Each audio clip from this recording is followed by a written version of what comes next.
15 अगस्त 1947 को हमारा देश भारत ब्रिटिश सरकार से आज़ाद हुआ था। लेकिन आज आज़ादी के 77 साल बाद आज़ादी से पहले से भी बदतर हालत हो गई है हमारे देश की। जितना हमारे देश को अंग्रेज़ों ने नहीं लूटा, उससे ज़्यादा खोखला और लूट रहे हैं हमारे देश के ये राजनीतिक पार्टी के लोग। ये लोग देश को अंदर से दीमक की तरह चाट चाट कर खोखला किए जा रहे हैं। इन लोगों को सिर्फ अपनी कुर्सी की चिंता है और किसी की नहीं। चाहे देश में कहीं भी कुछ भी होता रहे, इनको कोई फर्क नहीं पड़ता है उन सभी चीज़ों से। जिस देश में औरतों को माता लक्ष्मी का रूप माना जाता है, उसी देश में औरतों के साथ ऐसा घिनौना हरकत होते हुए भी ये सभी लोग चुपचाप बैठकर देख रहे हैं और कोई कुछ नहीं बोल रहा है, क्योंकि सभी को अपने कुर्सी की चिंता है और किसी की नहीं। डॉक्टर को भगवान का एक रूप माना जाता है, लेकिन उसी डॉक्टर के साथ ऐसा घिनौना हरकत इस देश में शोभा नहीं देता है। कोलकाता में लेडीज डॉक्टर के साथ हुई एक घिनौना हरकत के कारण आज पूरा देश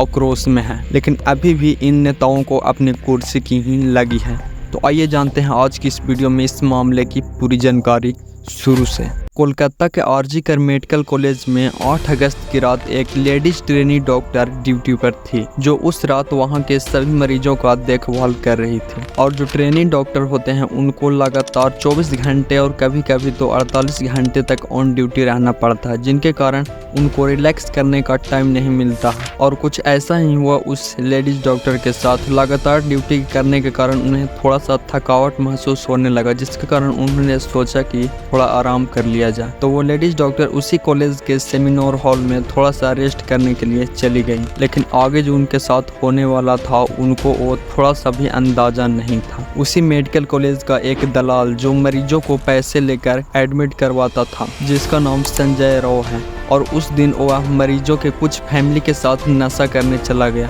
और नशे की ही हालत में वह रात को मेडिकल कॉलेज में लौटा। और नशे में उसने ऐसी दरिंदगी हरकत की जिसके बारे में आप सोच भी नहीं सकते हैं। 8 अगस्त की सुबह सेमिनार हॉल से उस लेडी डॉक्टर की बॉडी मिलती है। बहुत ही बुरी हालत में उसकी गर्दन तोड़ दी गई थी और उसके प्राइवेट पार्ट पर भी कई जगह पर ऐसा हरकत किया गया था जिसके बारे में आप सोच भी नहीं सकते हैं। और जब कॉलेज के प्रिंसिपल को इस बात के बारे में पता चला, तो उसने उसके फैमिली को कांटेक्ट किया और सबसे पहली बात उसने ऐसी हरकत की जिसके बारे में आप सोच भी नहीं सकते हैं। उस लेडी डॉक्टर की बॉडी को देखते ही उस डॉक्टर को समझ में आ गया था कि उस लड़की के साथ क्या हुआ है, लेकिन फिर भी वो ऐसी दरिंदगी हरकत करता है जिसके बारे में आप सोच भी नहीं सकते हैं। उसने उनके फैमिली को बताया कि वो लड़की सुसाइड की है, जबकि ये सरासर गलत है और ऐसी हरकत एक प्रिंसिपल को शोभा नहीं देती है। और जब उसकी फैमिली को सच पता चलता है, तो वो लोग बहुत ही गुस्से में हो जाते हैं और वहाँ के सभी डॉक्टर प्रोटेस्ट करने के लिए आते हैं। तो वहाँ पे कुछ गुंडे आकर उन सभी को मारने पीटने लगते हैं। तो इस आज़ाद देश में ऐसी हरकत को क्या बोला जाए? क्या यही है हमारे देश की आज़ादी? जान बचाने वाले की ही जान लिया जा रहा है, वो भी ऐसी दरिंदगी हरकत के साथ कि आप सोच भी नहीं सकते हैं। और ऐसी हरकत के बाद भी हमारे देश के नेताओं को अपनी सिर्फ कुर्सी की लगी है। और इस घटना के बाद डॉक्टरों ने सुबह 17 अगस्त शनिवार से 18 अगस्त रविवार तक सभी मेडिकल एसोसिएशन का वर्क को स्टॉप कर दिया है। और मैं इन नेताओं से सिर्फ यही कहना चाहूँगा कि अपनी कुर्सी की लालच छोड़कर कुछ देश के हित के बारे में भी सोचे।